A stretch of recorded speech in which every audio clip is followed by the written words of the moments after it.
Bien-aimés dans le Seigneur, je vous salue dans le nom précieux de notre Seigneur Jésus-Christ. Par la grâce de Dieu, nous sommes encore ici pour continuer notre étude que nous avons entamée ou bien notre méditation sur le passage qui se trouve dans Jean chapitre 8, le verset 1 au verset 11. Et nous avons lu ce passage et nous méditons sur ce passage. Nous avons parlé des différents acteurs de ce passage et nous avons parlé concernant ceux qui ont amené la femme adultère à Jésus-Christ pour être lapidée. Nous avons parlé aussi de la femme elle-même. Nous avons parlé des chrétiens que nous sommes. Quel est notre comportement envers ceux qui commettent des péchés.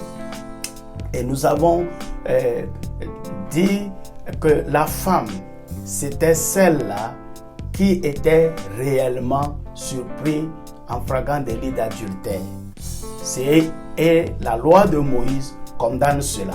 Il n'y a pas de problème. Mais les hommes ont amené cette femme devant Jésus-Christ pour éprouver le Seigneur Jésus-Christ.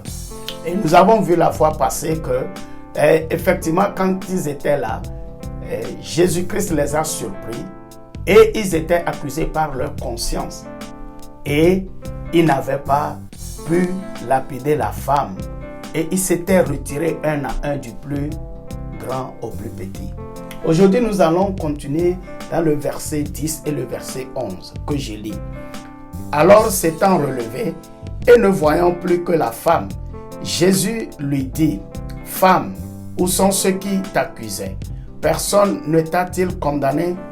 Elle répondit, « Non, Seigneur. » Et Jésus lui dit, « Je ne te condamne pas non plus. Va et ne pêche plus. » Dans ces deux versets, nous allons situer Jésus-Christ. Jésus-Christ, quand il a parlé aux hommes, il s'est baissé encore en continuant par écrire sur le sol. Et les hommes s'étaient retirés. Au moment, verset 10, il se relève encore et il trouve que c'est la femme seule qui se retrouvait devant lui. Alors il pose la question à la femme, où sont ceux qui t'accusaient? Et la femme lui dit, ils ne sont plus là. Alléluia.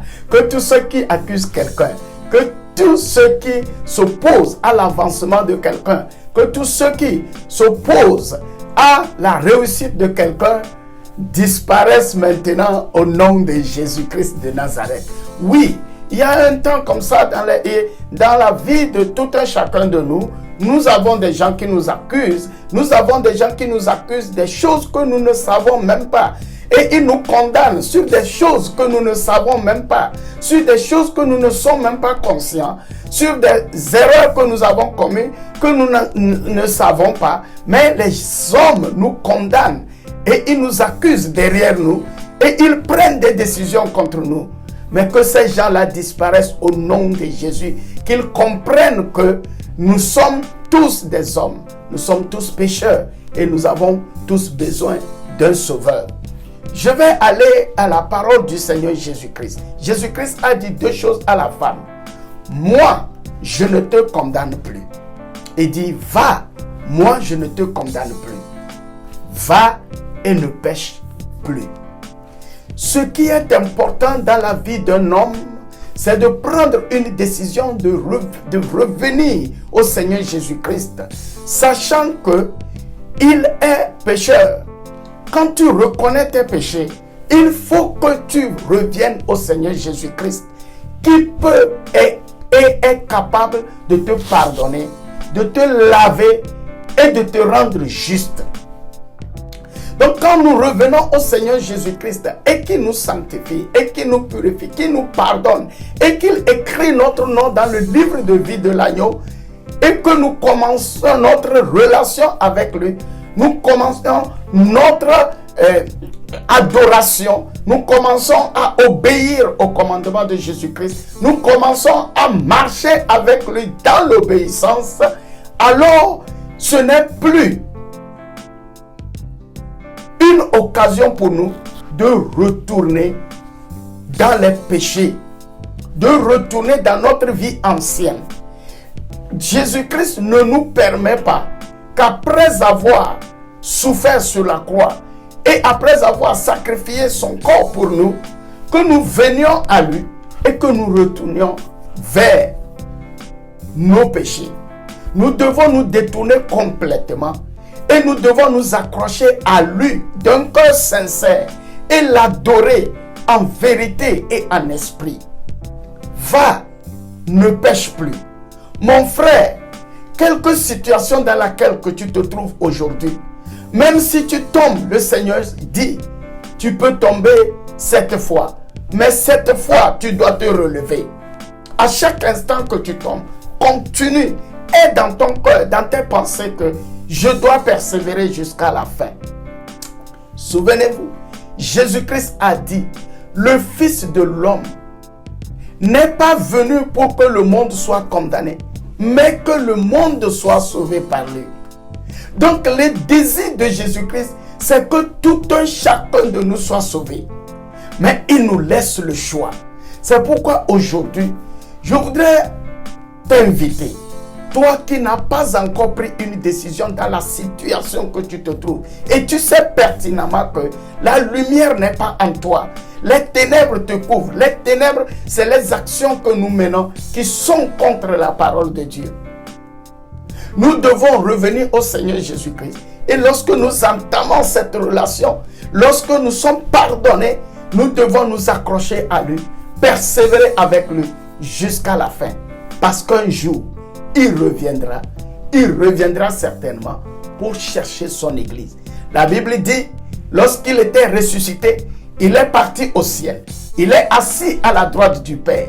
Et il intercède pour moi. Il intercède pour toi. Afin que tu sois sauvé. Afin que tu reviennes à lui. Et que tu demeures en lui jusqu'à la fin des temps. Peux-tu choisir aujourd'hui de venir à la lumière? Peux-tu choisir aujourd'hui de confesser le Seigneur Jésus-Christ? Mon frère, si c'est ton cas, va seulement dans ton coin et dis, Seigneur Jésus-Christ, j'ai besoin de ton secours. J'ai besoin de ta visitation. Viens, sauve-moi de mes péchés. Je ne peux pas me sauver moi-même. Sauve-moi de mes péchés et écris mon nom dans le livre de la vie. Et alors, si tu fais cette prière, le Seigneur est fidèle pour te visiter dans ton coin. Et il enverra le Saint-Esprit pour te guider, pour te diriger, pour te orienter. Et qui te dirigera dans sa parole, afin que tu sois dans sa parole. Parce que le Seigneur, il est dans sa parole. Et il confirme sa parole dans la vie de tous ceux qui l'obéissent. Que le Seigneur vous bénisse et que le Seigneur fortifie qui que ce soit, dans quelque situation qu'il est, de lever la tête vers le ciel et pour demander le secours divin. Et quelles que soient les offenses que quelqu'un nous aurait affligées, retournons-nous vers le Seigneur, relevons nos regards vers le Seigneur, d'où vient le secours pour qui que ce soit. Que le Seigneur vous bénisse, que la grâce du Père, du Fils et du Saint-Esprit soit avec vous. Continuez par prier pour nous comme vous le faites.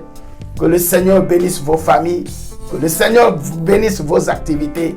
Et souvenez-vous, le Seigneur est fidèle et il est fidèle pour tous ceux qui le cherchent de tout leur cœur. Bye bye, c'est votre frère Emmanuel Bassomé dans l'émission Le Retour. À la prochaine, je vous aime.